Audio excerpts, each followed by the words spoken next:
Hey everyone, I'm back with an Epstein update. Today I'll cover Reid Hoffman, Steve Tisch, Stacey Plaskett, Sultan Ahmed bin Sulayem, and Sylvia Geerson. I'll also give updates on those I covered in my previous episodes. First up today is Reid Hoffman, the co founder of LinkedIn and a prominent venture capitalist. He has been linked to Jeffrey Epstein primarily through fundraising efforts for the MIT Media Lab. These connections came to light through various reports, emails, and documents released over the years, including Epstein's flight logs, visitor records, and recently unsealed FBI files from 2025 to 2026. Hoffman has repeatedly expressed regret over his interactions with Epstein, emphasizing that they were professional and not personal, and that he believed Epstein had been vetted by MIT. There are no public allegations or evidence of Hoffman engaging in any illegal or abusive activities related to Epstein. The associations appear tied to networking and philanthropy in tech and academic circles. Hoffman's relationship with Epstein began in 2013 through Joy Ito, the former director of the MIT Media Lab. Epstein, who was already a convicted sex offender following his 2008 guilty plea in Florida for soliciting prostitution from a minor, met with Hoffman and others at MIT's campus in July 2013 to discuss donations.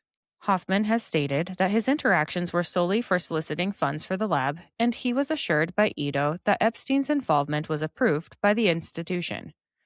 In 2014, emails show Hoffman discussing and planning visits to Epstein's properties, including his private island, his Zorro Ranch in New Mexico, and his Manhattan townhouse. One email from Hoffman's team referenced him spending a night at Epstein's New York City apartment. Hoffman confirmed a 2014 visit to the island, describing it as part of a fundraising trip where he stayed overnight but did not witness any illicit activities. He later joked in a statement, "Note to self, Google before going," reflecting on his regret. In 2015, Hoffman hosted a dinner in Palo Alto attended by Epstein, along with tech figures like Elon Musk, Mark Zuckerberg, and Peter Thiel. Epstein later boasted in an email about the wild gathering, though attendees have downplayed it as a professional networking event. Hoffman initially stated 2015 marked his last interaction with Epstein. However, in February 2026, Hoffman revised his account after reviewing calendar entries, admitting to 6 additional meetings with Epstein between 2016 and 2018 in Palo Alto and Cambridge, still tied to MIT fundraising. Emails from this period show friendly exchanges, including tax advice, meeting plans, and mentions of gifts from Hoffman to Epstein. Hoffman has publicly apologized multiple times, stating in 2019 that by associating with Epstein post-conviction, he helped to repair his reputation and perpetuate injustice. In a recent X post, he reiterated his regret and clarified that his knowledge of Epstein was limited to the MIT connection. He has called for the full release of the Epstein files to ensure accountability. The revelations have fueled a public feud with Elon Musk, who accused Hoffman of visiting Epstein's island and posted screenshots of the emails. Hoffman countered by sharing Musk's own emails to Epstein and emphasizing the institutional context of his visits. Politically, in November 2025, President Trump directed the DOJ to investigate Epstein's ties to Democrats, including Hoffman, amid his role as a major Democratic donor. Republican figures, such as Wisconsin gubernatorial candidate Tom Tiffany, have called for Democratic groups to return Hoffman's donations due to these associations. Hoffman has not been charged with any crimes, and sources across the political spectrum note his interactions were post-conviction, but not linked to Epstein's criminal activities. Next up is Steve Tisch, the co-owner and chairman of the New York Giants NFL team, as well as a Hollywood film producer known for movies like Forrest Gump. Tisch has been prominently featured in the recently released Epstein files, with his name appearing at least 440 times across millions of pages of documents, primarily in emails from 2013, with some extending into 2014 and a later one in 2017. The communications, detailed in reports from outlets like The Athletic, ESPN, ABC News, The Wall Street Journal, and others, show Epstein acting as a frequent intermediary who connected Tisch with multiple women. Epstein provided introductions, shared details about women's ages, nationalities, physical appearances, and backgrounds. Tisch responded with questions such as whether certain women were pro or civilian or a working girl, and expressed interest in meetings, replying, "Is she fun?" in one introduction. The exchanges were often direct and transactional, with Epstein referring to women as potential presents or new one for you. Some women emailed Epstein afterward, reporting positively on meetings with Tisch, with one calling him a really great man and saying thank you. Topics occasionally included movies, philanthropy, investments, dinner invitations, and football, with Tisch offering Epstein tickets to a Giants game in his suite and Epstein possibly attending one. Epstein invited Tisch to his private island multiple times, as well as other properties, but Tisch has stated he never accepted these invitations and never visited the island. The relationship appears to have begun or intensified in April 2013, with emails showing quick responses to invitations, such as Tisch accepting a breakfast meeting within minutes. It tapered off by the summer of 2014, around the time Tisch began publicly dating someone else, though a 2017 email from Tisch mentioned fondly discussing Epstein with a friend.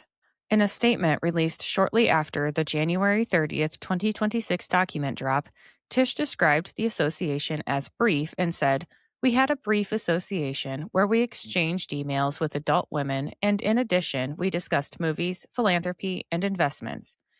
I did not take him up on any of his invitations and never went to his island. As we all know now, he was a terrible person and someone I deeply regret associating with." Follow up reporting described the dynamic as anything but brief based on the volume and content of emails, noting its singular focus on introductions to women compared to Epstein's other relationships, which often involved philanthropy or business networking. The NFL commissioner stated the league would review the context and facts, but no formal actions against Tisch have been reported as of late February 2026. Unlike some Epstein associates, Tisch's documented interactions show no clear link to academic or institutional philanthropy involving Epstein. Instead, they center on personal introductions post Epstein's 2008 conviction when he was a registered sex offender.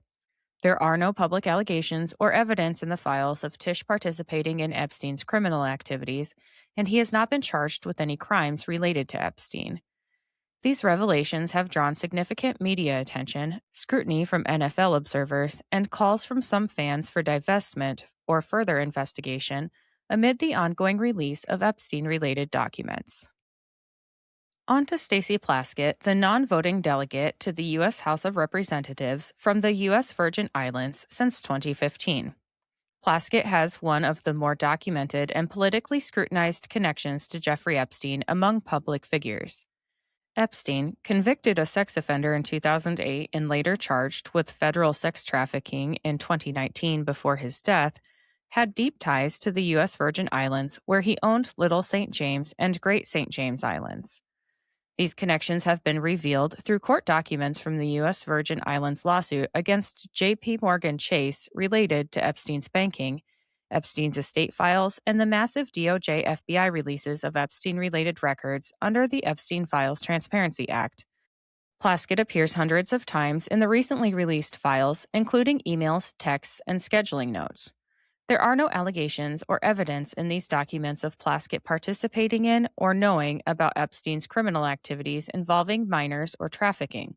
Instead, the interactions center on political fundraising, constituent services given Epstein's residence in the USVI, and professional networking, though critics highlight that much of this occurred after his 2008 conviction when his sex offender status was public knowledge. Plaskett first met Epstein in 2012 during her congressional campaign run, introduced by local attorney Erica Kellerhals as a potential donor. Epstein provided early campaign support. Emails show efforts to schedule meetings, including one on Epstein's private island on August 18, 2014, coordinated through associates. Plaskett was in contact about potential calls or visits, though it's unclear if any island meeting occurred. Associates also arranged a phone date between Plaskett and Epstein. There were ongoing communications for years, including Epstein's personal donations totaling $5,400 to Plaskett in 2016, confirmed in her deposition. In 2018, Epstein was asked to help arrange a meeting for Plaskett with Senate Minority Leader Chuck Schumer for post-hurricane relief lobbying in the USVI. In September 2018, Plaskett texted Epstein thanking him for support and ideas, calling him a friend in one exchange. On February 27, 2019, during a House Oversight Committee hearing with Michael Cohen, Trump's former attorney, Plaskett exchanged real-time texts with Epstein. Documents show Epstein coaching her on questions, such as clarifying Rona as Rona Graff, a Trump Organization employee, and complimenting her, saying, "Great outfit, you look great." Plaskett responded appreciatively, saying thanks, and Epstein later texted, "Good work." This occurred only months before Epstein's 2019 federal arrest. Plaskett has defended the contacts by noting Epstein was a constituent in the USVI due to his island ownership and that she sought information from various sources, including confidential informants, as part of her prosecutorial background as former Assistant Attorney General in the DOJ Civil Division. She has stated she donated Epstein's campaign contributions to charity after his crimes became fully public. In interviews, she emphasized moving forward and denied wrongdoing, saying the texts were part of gathering information during a busy hearing. The 2019 texting incident led to significant controversy. In November 2025, Republicans introduced a resolution to censure Plaskett, condemn her for colluding with a convicted sex offender during official business, and remove her from the House Permanent Select Committee on Intelligence. The resolution failed narrowly, 209 to 214, with all Democrats voting against it. It drew partisan fire, with some Republicans accusing her of ethical lapses and fitness issues, while Democrats dismissed it as political theater. Broader context from the DOJ releases show Epstein's extensive efforts to influence USVI politics and secure tax breaks and economic deals. Plaskett served on a USVI Economic Development Board that approved benefits for Epstein-linked entities. No charges have been filed against her related to Epstein, and the files do not link her to his criminal acts. These details have fueled ongoing political debates, especially amid the Trump administration's push for Epstein file transparency and scrutiny of Democratic figures' ties. As with others, the associations appear post-conviction, but are professional or political rather than criminal on Plaskett's part. Moving on to Sultan Ahmed bin Sulayem, the former chairman and CEO of DP World, a Dubai-based global ports and logistics giant owned by the UAE government. The Sultan has one of the most extensive and high-profile associations revealed in the Epstein files, with his name appearing thousands of times, over 4,700 in some counts, across emails, texts, and other documents spanning from as early as 2007 through at least 2019, the year of Epstein's death. The relationship stands out for its longevity, intimacy, and explicit content compared to many others in the files. Epstein described bin Sulayem as a best and trusted friend, one of my most trusted friends, funny, educated, and a master, with references to shared time together. The correspondence included business discussions, introductions to global figures, geopolitical ideas like using ex-M16 and Mossad agents for Libyan asset recovery, and frequent sexually explicit exchanges. Messages involved misogynistic descriptions of women and girls, discussing of escorts, sexual massages, pornographic material, and arrangements for masseuses, including one at a trained luxury hotel in Turkey for, in their words, better experiences. Epstein brokered connections to women for bin Sulayem with discussions of meetings, including one in New York in 2007, where bin Sulayem noted a misunderstanding because she wanted business. In a 2009 email, Epstein wrote to bin Sulayem, "Where are you? Are you okay? I loved the torture video," referencing an attachment or shared content. This drew congressional scrutiny but remains unclear in context. Bin Sulayem responded inquiring about Epstein's well-being. Documents discuss potential or planned visits to Epstein's Little St. James Island and possibly Great St. James, which Epstein acquired via an LLC in bin Sulayem's name in 2016 to bypass seller objections due to Epstein's sex offender status. Some reports indicate bin Sulayem visited the island, though specifics on timing or activities are not detailed in public summaries. Epstein used the connection to facilitate introductions and deals, including potential investments and back-channel ties, and bin Sulayem sought Epstein's input on various matters. The interactions continued well after Epstein's 2008 Florida conviction and sex offender registration, which has amplified scrutiny. The revelations triggered immediate fallout. On February 13, 2026, DP World announced bin Sulayem's abrupt resignation as a chairman and CEO, citing Epstein file pressure with major investors pausing new deals. No formal response from bin Sulayem himself has been widely reported in the releases, and he has not been charged with any crimes related to Epstein. As of late February 2026, authorities have not alleged or charged him with participation in Epstein's sex trafficking or abuse of minors. The files highlight a close friendship fueled by a shared sexual addiction, per some analyses, but no direct evidence ties him to Epstein's criminal scheme involving underage victims. Last for today is Sylvia Geerson, a Dutch model and television presenter born in 1985 in Rotterdam. Geerson's name appears in the files in the form of emails, correspondence, and related documents primarily from the mid-2000s through the early 2010s, often in connection with Epstein's assistant Leslie Groff and direct exchanges with Epstein himself. Geerson is portrayed in the documents and her own accounts as a potential victim or someone manipulated by Epstein rather than a close associate or participant in his network. Geerson, then in her early 20s and working as a model, notable for appearing in Holland's Next Top Model, was introduced to Epstein through a colleague in the fashion industry. Epstein presented himself as influential in modeling with connections, as he was linked to agencies like Next Models, where he had some involvement. Emails from as early as December 2007 show her corresponding with Groff about career issues such as Victoria's Secret opportunities, photo submissions, and frustrations with being blocked or receiving poor feedback. Epstein allegedly helped advance her career by introducing her to parties and opportunities, leading her to leave her agency, Ford Models, for Next Models. He provided guidance, including unsolicited advice on her appearance, like suggesting she needed smaller breasts in a 2019 reported anecdote. Contact intensified over years, with Epstein demanding introductions to her model friends and girls, often phrased in emails as requests for assistance or referrals based on looks, age, etc. In interviews with Dutch media, Geerson described the relationship starting professionally but becoming traumatic. She recounted an incident in Epstein's New York apartment where he masturbated in front of her, which shocked her and prompted her to distance herself. She said he manipulated her by leveraging career help and regularly overstepped boundaries, asking for introductions to young women in modeling. Intensive contact spanned multiple years, 2007 to 2013 or later in some reports, including emails about meetings in New York and personal matters. Speculation online has questioned if she played a recruiter role, but she has strongly denied any involvement in approaching or supplying young girls for Epstein's abuse, stating she knew nothing of his crimes at the time. The files do not accuse Geerson of wrongdoing or participation in Epstein's sex trafficking. Instead, she is framed as someone targeted or exploited in the modeling world, similar to other models.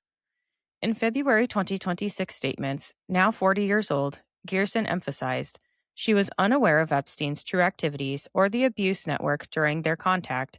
The experience left her traumatized. She never spoke about it publicly until the files surfaced, and she has been approached by U.S. attorneys regarding potential compensation through mass claims against Epstein's estate, as she may qualify as a victim of his manipulation. She has rejected online speculation that she was an Epstein girl or recruiter, insisting her interactions were career-focused and that she pulled away after the inappropriate incidents. This case highlights Epstein's pattern of using fashion and modeling connections to approach young women, often under the guise of professional help.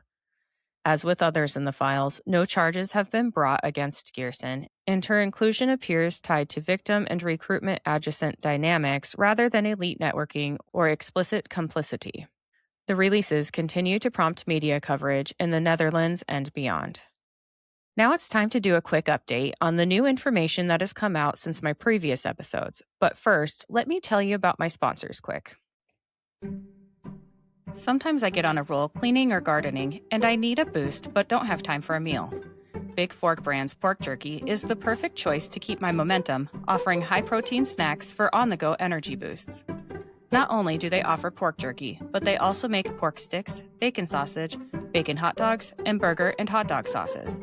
Products come in a variety of delicious flavors, including Thai green curry and maple and brown sugar for the meat options, and gangster and Chicago fire for the sauces. I personally think the original flavor of the pork jerky hits just right after tackling a big chore. It's a little salty and very flavorful. My discount code gives you 20% off your entire order, and it's currently the best deal available. Just visit bigforkbrands.com and enter in my promo code JADE, that's JADE, at checkout. Are you looking for a gift for a music lover, or maybe some apparel to show off your quirky side? Old Glory has you covered. With over 300,000 officially licensed items covering music, sports, entertainment, and pop culture, you're guaranteed to find the perfect item. They even have seasonal gear. My husband enjoys the Beatles and Led Zeppelin apparel, and I love the Billy Idol apparel. I even found items for my fellow plant enthusiasts. This family-owned superstore is known for their quality and customer service, offers free standard shipping on all orders, and orders are shipped the same day you purchase. My discount code gives you 15% off your entire order, and it's currently the best deal available. Just visit oldglory.com and enter in my promo code JADE, that's JADE, at checkout. Looking for a game-changing way to improve your health? Zevo Life is the world's most nutrient-dense whole plant, packed with over 50% plant protein, essential amino acids, fiber, and antioxidants. Harnessing the best nature has to offer, Zevo Life nourishes your body while driving your performance, vitality, and overall well-being. Each serving is a concentrated source of clean, well-balanced nutrition designed to support modern lifestyles, and just 1 teaspoon a day supports your gut, boosts energy, and promotes healthier skin and hair. It's no wonder that it's receiving rave 5-star reviews. Step into a healthier future with a 30% discount and a 30-day risk-free guarantee by visiting zivo.life and using my promo code. To support my show and to receive 30% off your entire order, enter in my promo code JADE, that's JADE, at checkout. All right, first up is the man formerly known as Prince Andrew.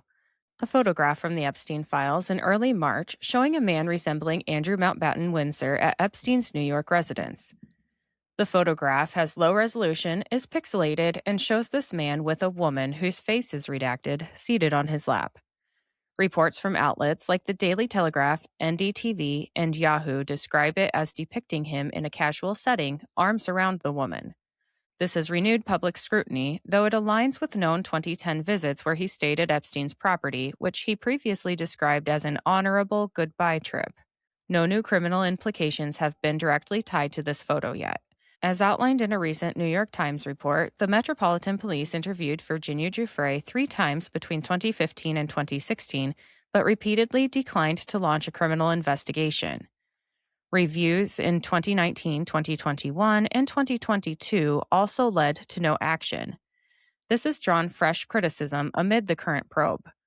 British government documents revealed Prime Minister Keir Starmer was warned of reputational risks before appointing Peter Mandelson as U.S. ambassador in 2025. Mandelson, who faced his own arrest in February 2026 over similar misconduct allegations, was ousted last year.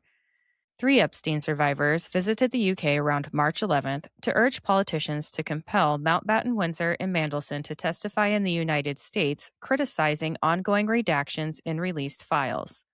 Mountbatten Windsor's February 19th arrest on suspicion of misconduct in public office for allegedly sharing confidential documents with Epstein during his trade envoy role resulted in release after about 11 to 12 hours, but he remains under investigation with no charges filed as of March 11th.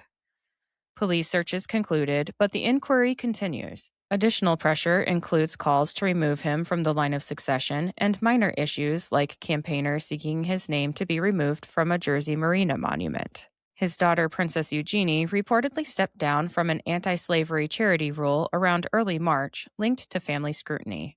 He gave up a lease on a Crown Estate property in early March following his relocation to Sandringham. His ex-wife, Sarah Ferguson, has faced significant fallout from the ongoing Epstein revelations, with reports indicating Ferguson has been snubbed for a proposed book deal in the United States, with publishers reportedly unwilling to be seen as enabling her to profit from the Epstein scandal.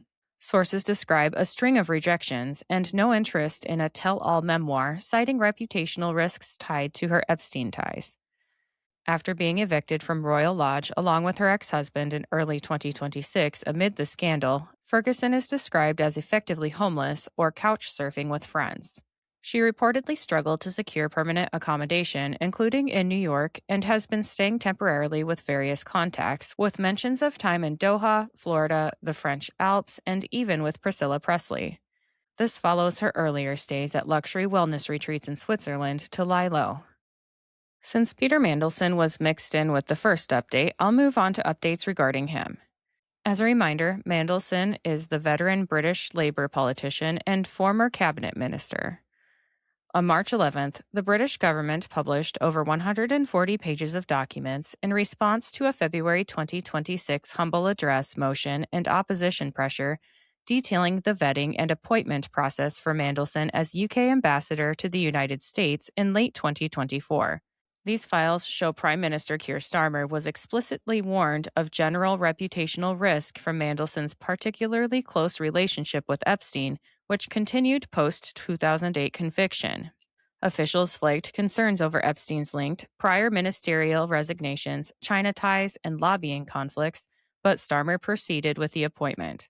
Cabinet Office Minister Darren Jones stated Mandelson should never have been appointed, claiming due diligence failed to reveal the depth and extent of the friendship and accusing Mandelson of misleading officials, though Mandelson disputes this, insisting he answered vetting questions accurately. Mandelson was fired in September 2025 after earlier DOJ and UK disclosures revealed deeper ties, such as emails suggesting he shared trade and market-sensitive government documents with Epstein. Mandelson resigned from the House of Lords in early February 2026 amid escalating scrutiny. Mandelson was arrested on February 23rd on suspicion of misconduct in public office related to allegedly leaking confidential government documents and information to Epstein during his ministerial tenure. He was held briefly, interviewed, and released on bail pending further inquiry. No charges have been filed as of the time of this recording, but the probe remains active, with some vetting material withheld at police request due to relevance. Also, in February 2026, Mandelson was requested to cooperate voluntarily with the United States probe into Epstein's operations, citing his extensive social and business ties and potential critical information. No subpoena or testimony has been reported yet. Next up is Bill Gates. On March 3rd, House Oversight Committee Chairman James Comer requested Gates testify in the panel's Epstein probe, along with others like Catherine Rumler and Leon Black. Gates was asked to appear for an in-person recorded interview on May 19, 2026, in Washington, D.C. A Gates spokesperson indicated he welcomes the opportunity to appear. This expands the committee's investigation into Epstein ties among prominent figures, with no charges or wrongdoing alleged against Gates. A March 10th Fortune article detailed how Epstein inserted himself into Gates' orbit via intermediaries like Sinofsky, which amplified earlier revelations but introduced no major new criminal allegations or breakthroughs directly implicating Gates beyond the known associations. On to the Clintons. The most significant updates recently revolve around the House Oversight Committee's release of video footage from their closed-door depositions, which occurred in late February 2026. The full videos, totaling roughly 9 hours, were made public on March 2nd, sparking widespread media coverage and analysis. In Bill Clinton's testimony, he distanced himself from Epstein, describing their interactions as a brief acquaintance focused on philanthropy, such as Clinton Global Initiative discussions. He denied any knowledge of Epstein's crimes or abuse, stating he saw no signs of wrongdoing during their association. He reiterated ending contact years before Epstein's 2008 guilty plea. Lawmakers showed him photos from the Epstein files, including suggestive images with women, and he repeatedly denied any sexual involvement or improper activity. Hillary Clinton was more defiant and animated, repeatedly stating she had no idea about Epstein's crimes, never met him, never flew on his plane, and had no visits to his properties or islands. She accused Republicans of political motivations, clashed with members, and expressed frustration at the probe's focus. It's worth noting, she fought the subpoena for months before complying. The sessions included political posturing, with Republicans pressing on photos and associations, while Democrats countered with questions about other figures. No major new revelations emerged directly implicating either Clinton in crimes. Bill's ties remained documented via flight logs, with at least 16 to 26 trips on Epstein's plane in the early 2000s. White House visits by Epstein during his presidency, and mentions in files, but nothing criminal.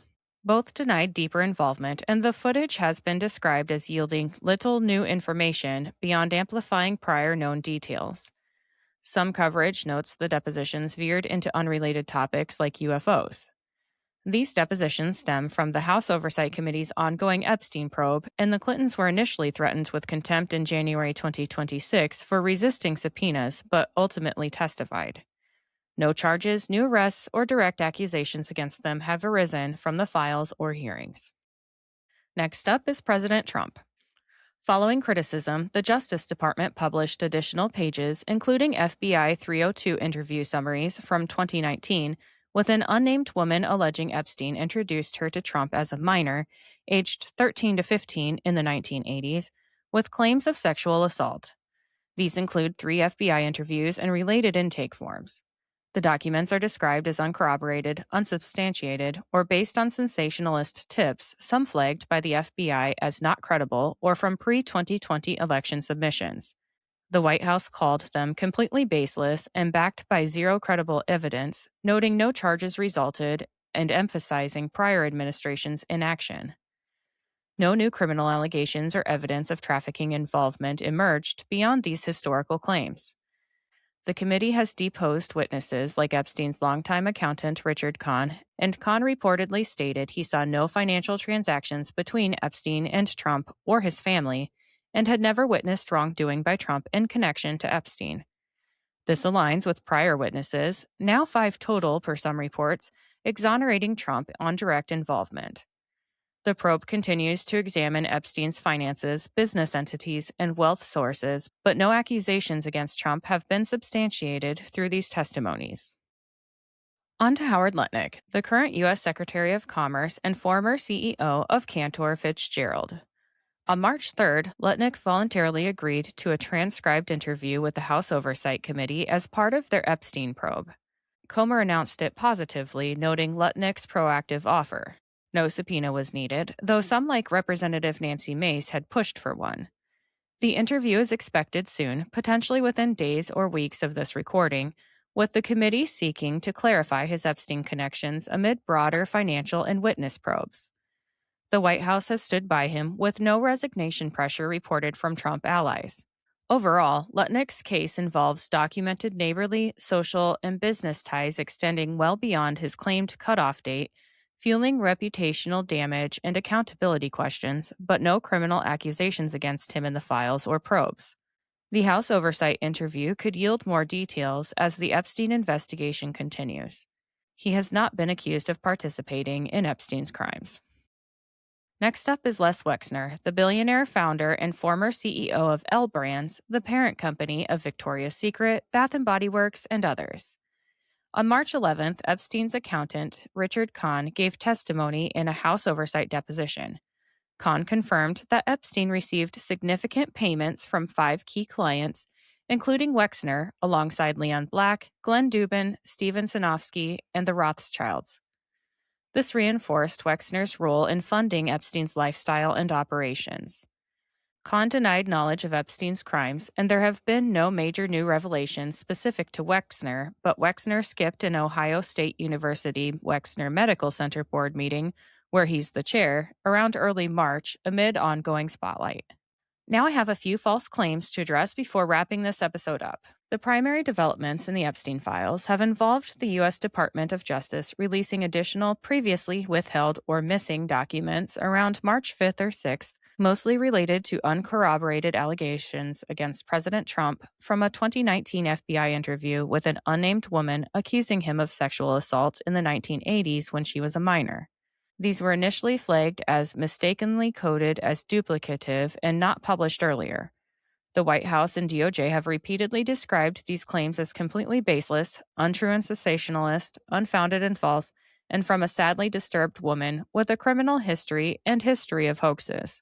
There's also an AI-generated photo of Trump next to a little girl whose face has been redacted. Despite being flagged as fake, people continue to spread it online, claiming it's real. No new corroboration or charges have emerged. The allegations remain unsubstantiated, and Trump has denied them, emphasizing prior administration's inaction and his total exoneration via the files.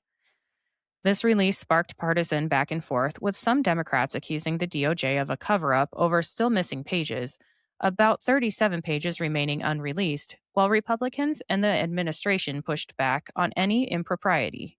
Other examples of false claims and rumors tied to the Epstein files include a wide variety of Israel related conspiracies, AI generated fakes, exaggerated or debunked lists recirculating, and minor celebrity specific rumors. That's all for now.